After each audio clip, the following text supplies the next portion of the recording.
In this video, we'll look at correlation analysis. This is used to analyze the relationship between two variables when both are metric, that is, quantitative in nature. This cannot be used to compare segments because the segmentation variable is categorical. However, it's an important analytic technique and used very widely, so we need to learn about it. While there are different types of correlation coefficients that can be calculated, we will focus on the Pearson correlation coefficient. We would calculate this when analyzing the association between two metric variables. For example, when we want to see if advertising expenditure is associated with sales revenue. Let's review the meaning and interpretation of correlation coefficients briefly. A correlation describes how variables move together. If both move in the same direction, then the correlation is positive. In other words, if one increases when the other increases, or if it decreases when the other decreases, this is a case of positive correlation. For example, advertising and sales will usually be positively correlated. The value of the coefficient will lie between 0 and +1 in this case. If both move in opposite directions, then they are negatively correlated. That is, one increases while the other decreases. For example, price and quantity demanded will usually be negatively correlated. In this case, the value of the coefficient will lie between -1 and 0.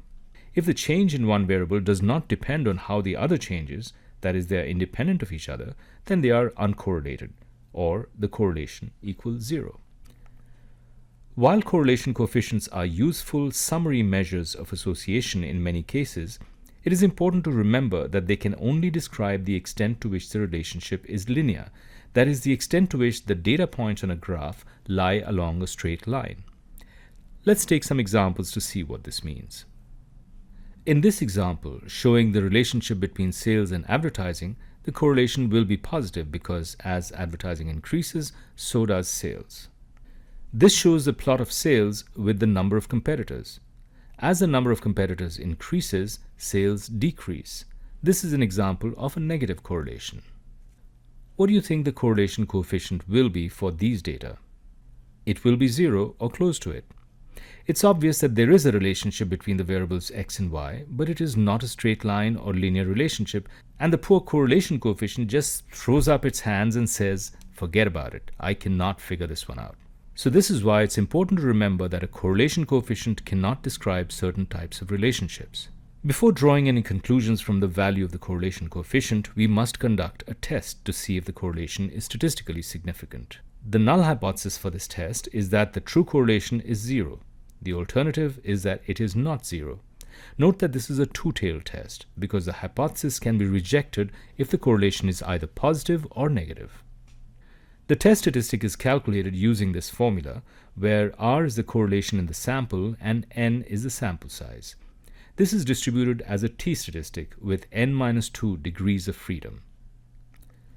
As always, we use the decision rule that if the test statistic is greater than the critical value, we reject the null hypothesis. Of course, with SPSS, we need not do any calculations or look up a critical value in a table. We simply use the alternative decision rule. That is, if the p-value is less than alpha, we reject the null. Let's return to our favorite company, National Insurance. Is there a correlation between respondents' ratings on reliability items, variables 1 to 5, P1 to P5, and overall quality of service, which is variable 28, OQ? H0 is that there is no correlation. The alternative is that there is a correlation. Both variables are metric, therefore a correlation coefficient and t-test is required. In SPSS, click Analyze, Correlate, Bivariate, highlight P1 to P5 and OQ and move them into the variables field, and click OK. Here's what you get from SPSS if you run a bivariate correlation analysis. This example is from the National Insurance Company dataset. All the variables in the analysis are shown in the rows and in the columns. Each cell shows the correlation of the corresponding row variable with the column variable. So the first thing to notice is that the diagonal cells show the correlation of each variable with itself. And since this is always going to be 1, that is, perfect positive correlation, these cells can be ignored. Second, notice that this is a symmetric matrix. That is, the cells above the diagonal are the same as below the diagonal. So you can ignore one or the other set of cells. Let's focus on the below diagonal cells. Each cell has 3 entries. The first is the value of the correlation coefficient, the second is the p-value of the test for it, and the third is the sample size.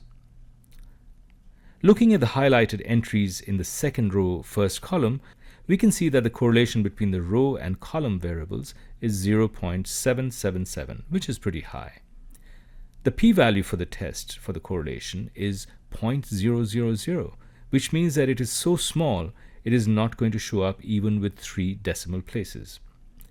Since our decision rule is that when the p-value is less than alpha, we reject the hypothesis, in this case we obviously have to reject the hypothesis, no matter how small an alpha value we choose.